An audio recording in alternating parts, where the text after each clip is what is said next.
केकेपी math में आपका स्वागत है। आज हम लोग पढ़ेंगे रेलगाड़ी ट्रेन का पार्ट 8 देखेंगे। पार्ट 8 में rule number 5 and rule number 6 सीखने का प्रयत्न करते हैं। तो चलिए स्टार्ट करते हैं। Rule number 5।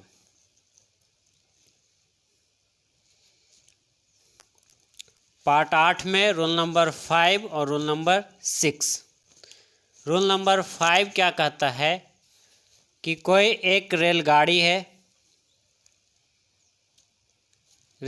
है, इसकी लंबाई a मीटर और इसका चाल दिया हुआ रहेगा, मान लीजिए दिया हुआ x मीटर प्रति सेकंड। ये रेल है और कोई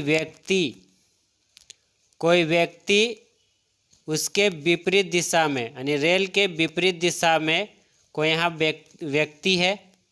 ये व्यक्ति रेल के विपरीत दिशा में जा रहा है। किस गति से? तो y किलोमीटर प्रति सेकंड की गति से जाता है। तो पूछेगा टाइम बराबर क्या। टाइम आपको निकालने के लिए प्रश्न में कहा जाएगा।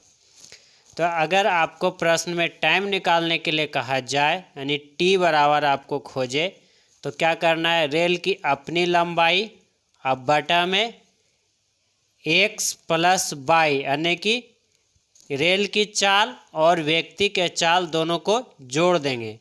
क्योंकि सापेक्षिक चाल में जब दिशा विपरीत हो, अपोजिट हो, तो क्या करेंगे? चाल को जोड़ देंगे, आपका आंसर निकल के आ जाएगा। तो यह रहा आपका फार्मूला। इस फार्मूला पर आप इस तरह से बनाइएगा। ये रूल नंबर आपका 5 है। इसी में बढ़ेंगे रूल नंबर 6। रूल नंबर 6 क्या कहता है? रूल नंबर 6 कहता है कि कोई रेलगाड़ी है,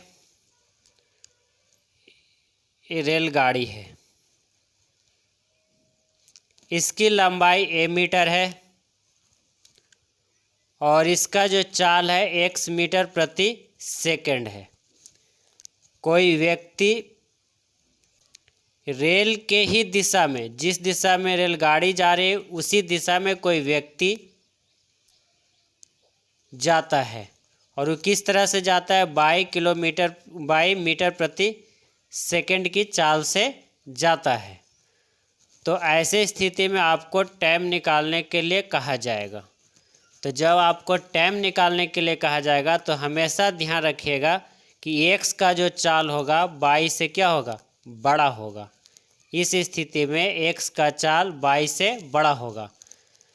तो टाइम आपको निकालने के लिए कहा जाएगा t बराबर, तो क्या करेंगे? रेल की अपनी लंबाई अब बटा में x माइनस y, यानी कि रेल की चाल में से व्यक्ति के चाल को क्या करेंगे? घटा देंगे। क्यों घटाएंगे?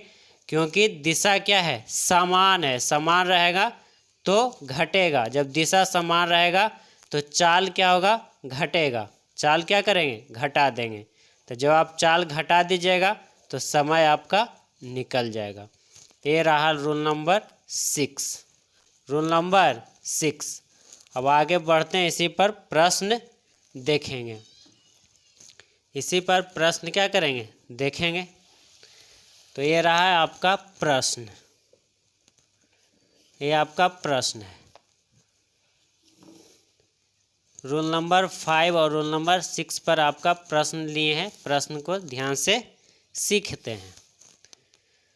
कहता है 150 मीटर लंबी रेलगाड़ी 50 किलोमीटर प्रति घंटा की चाल से अपने विपरीत दिशा से 20 किलोमीटर प्रति घंटा की चाल से दौड़े आ रहे व्यक्ति को कितने समय में पार कर जाएगी?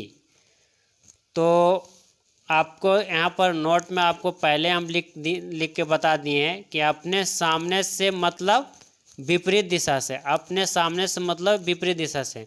मान लीजिए आप पूरब जा रहे हैं और पूरब से कोई व्यक्ति आ रहा है तो आपका विपरीत आ रहा है।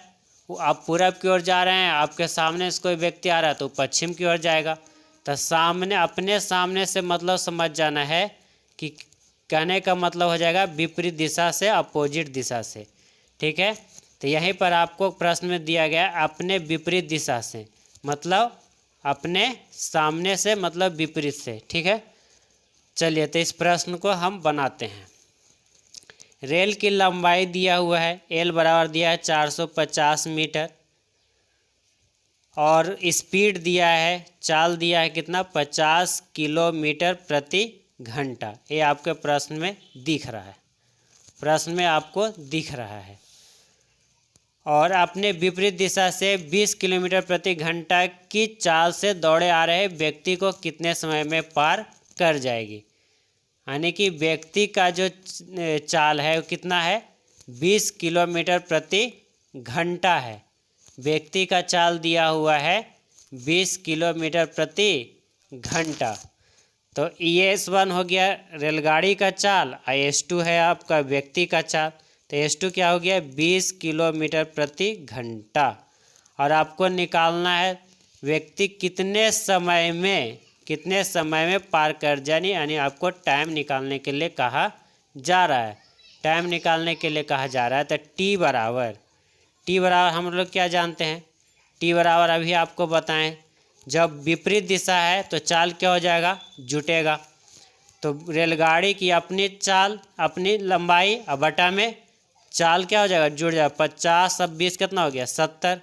अब 70 किलोमीटर प्रति घंटा में है, इसको मीटर प्रति सेकंड में लाएंगे तो क्या करेंगे, 5/18 से गुना कर दीजिए, या तो 18 को ऊपर लिख दीजिए, उलट के लिख दीजिए, कोई फ़र्क पड़ने वाला नहीं है।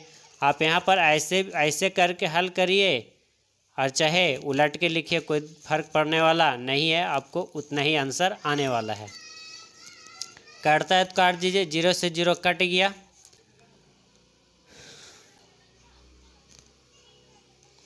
और उसके बाद 0 0 कट गया, काटिए, 5 से कट रहा है, पन्नमा 45। और तो आपको कटने वाला कोई नज़र आ नहीं रहा है। तो 18 का पारा पड़े 9 बार, 18 62 से अब बटा नीचे क्या हो गया, 7 हो गया, नीचे क्या हो गया, 7 हो गया। अब 7 को 162 में आप भागा लगाइएगा तो आपको क्या आएगा, पूर्णांक में आ जाएगा 23.1/7 सेकेंड। ये आपका आंसर हो गया। दशमलव में लाइएगा तो दशमलव में लाइए, पूर्णांक में लाइए पूर्णांक में लाइए, जैसे आपकी मर्जी वैसे आप आंसर को जिस टॉपिक से दिया रहेगा उस तरह से आप कर सकते हैं। तो ये आपका प्रश्न है, तो आप समझ में आ गया होगा। इसके लिए आप होमवर्क के रूप में 1-2 प्रश्न हम आपको देते हैं, आप होमवर्क में बनाइएगा।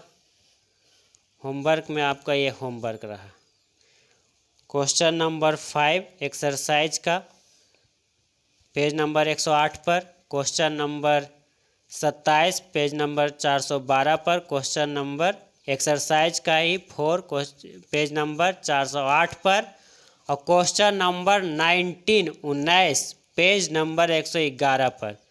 ये 4 प्रश्न आपको दिए हैं, आप बनाइए, देखिए आपसे प्रश्न बनता है कि नहीं बनता है। उसके बाद हम इसका सॉल्यूशन कर देंगे, आप सॉल्यूशन मिला लीजिएगा।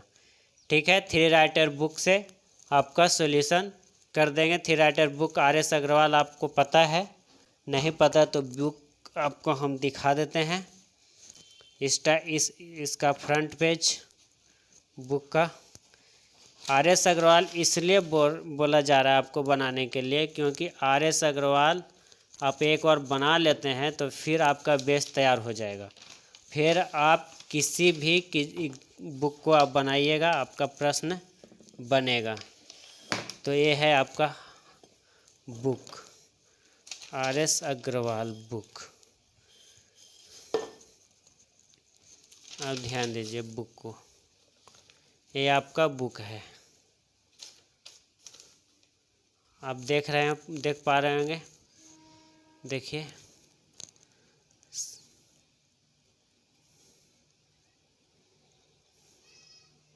तो मैं बुक आपको दिखा दिया, इसी से आपको बनाना है। फिर इसको बनाने के बाद एक बुक और आता है सगीद अहमद का है, उसको भी बनाएंगे। पहले इसको समाप्त कर लेंगे तब। वीडियो को लाइक कीजिए, शेयर कीजिए और सब्सक्राइब कीजिए। धन्यवाद।